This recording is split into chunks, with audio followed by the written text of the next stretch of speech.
नमस्कार। आज के इस खास चर्चा में आपका स्वागत है। आज हम बात करने वाले हैं भारतीय संविधान के एक बहुत ही जरूरी हिस्से की, हमारे मौलिक कर्तव्यों की। अच्छा, अपने मौलिक अधिकारों यानी फंडामेंटल राइट्स के बारे में तो हम सब जानते हैं, है ना? लेकिन क्या हमने कभी अपने मौलिक कर्तव्यों के बारे में उतना सोचा है? देखिए, अधिकार और कर्तव्य ये ना एक ही सिक्के के दो पहलू हैं। तो चलिए आज सिक्के के इसी दूसरे पहलू को थोड़ा और करीब से समझते हैं। तो सवाल उठता है कि इन कर्तव्यों की शुरुआत हुई कैसे। इनकी कहानी ना हमारे संविधान के बनने और बदलने की कहानी से जुड़ी है। और सबसे मजेदार बात पता है क्या है? जब हमारा संविधान बना था ना, तब ये कर्तव्य उसका हिस्सा थे ही नहीं। जी हाँ, बिल्कुल नहीं थे। आप जरा इस पर नजर डालिए। ये एक छोटी सी तुलना ही सब कुछ साफ कर देती है। 1950 में जब हमारा संविधान लागू हुआ तो उसमें मौलिक कर्तव्यों की संख्या थी 0, एक भी नहीं। और आज हमारे पास पूरे 11 मौलिक कर्तव्य हैं। तो ये 0 से 11 तक का सफर आखिर तय कैसे हुआ? इस पूरे बदलाव की नींव रखी थी सरदार स्वर्ण सिंह कमेटी ने। साल था 1976 और इसी कमेटी ने सिफारिश की कि भाई संविधान में नागरिकों के लिए कुछ कर्तव्य भी होने चाहिए। मतलब सिर्फ अधिकारों की बात ना हो, लोगों को अपनी जिम्मेदारियों का भी एहसास हो। और फिर आए दो बहुत ही अहम मोड़। पहला आया 1976 में 42वें संविधान संशोधन के साथ, जिसने एक साथ 10 मौलिक कर्तव्य जोड़ दिए। और फिर काफी सालों बाद 2002 में 86वें संशोधन ने इसमें 11वां और आखिरी कर्तव्य भी शामिल कर दिया। यहाँ एक और दिलचस्प बात है। मौलिक कर्तव्यों को संविधान में शामिल करने का ये आइडिया हमें मिला था पूर्व सोवियत संघ यानी यूएसएसआर के संविधान से। वैसे भी दुनिया के कई संविधानों में नागरिकों के लिए कर्तव्य तय किए गए हैं। तो चलिए अब बिना देर किए सीधे बात करते हैं उन 11 मौलिक कर्तव्यों की। ये एक तरह से हर नागरिक के लिए एक कॉम्पास की तरह है, जो हमें सही दिशा दिखाते हैं। शुरुआत के जो 4 कर्तव्य हैं वो हमारे राष्ट्रीय आदर्शों से जुड़े हैं। जैसे कि हमें अपने संविधान, राष्ट्रध्वज और राष्ट्रगान का सम्मान करना है। स्वतंत्रता संग्राम के जो महान आदर्श थे उन्हें अपने दिल में संजोकर रखना है।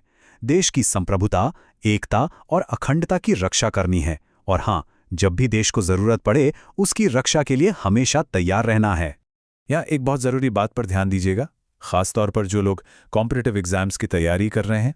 हमारे कर्तव्य में राष्ट्रगान यानी नेशनल एंथम के सम्मान की बात तो है, लेकिन राष्ट्रगीत यानी नेशनल सॉन्ग का जिक्र नहीं है। ये एक छोटा सा डिटेल है पर बहुत काम का है।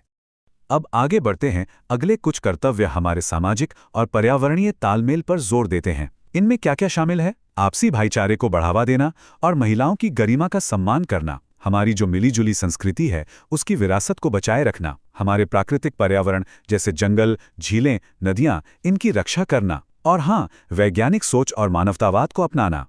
और अब आते हैं आखिरी 3 कर्तव्यों पर जो नागरिक और व्यक्तिगत विकास से जुड़े हैं। पहला, पब्लिक प्रॉपर्टी को नुकसान नहीं पहुंचाना, उसकी रक्षा करना। दूसरा, हर काम में, हर क्षेत्र में बेहतर से बेहतर करने की कोशिश करना। और तीसरा, जो कि माता पिता या गार्जियन के लिए है, वो ये कि 6 से 14 साल के अपने बच्चों को शिक्षा के अवसर जरूर दें। तो ये थे हमारे 11 मौलिक कर्तव्य। उम्मीद है सब अच्छे से समझ आ गए होंगे। तो अब क्या कहते हैं, एक छोटा सा क्विज हो जाए। देखते हैं कि ये जरूरी तारीखें और संशोधन कितने याद रहे। तैयार हैं सब? ठीक है, तो पहला सवाल ये रहा, वो जो पहले 10 मौलिक कर्तव्य थे उन्हें किस संविधान संशोधन के जरिए जोड़ा गया था? सोच लिया? चलिए, सही जवाब है 42वां संशोधन साल 1976 का। इसे तो मिनी कॉन्स्टिट्यूशन भी कहते हैं, इतना कुछ बदला था इसमें।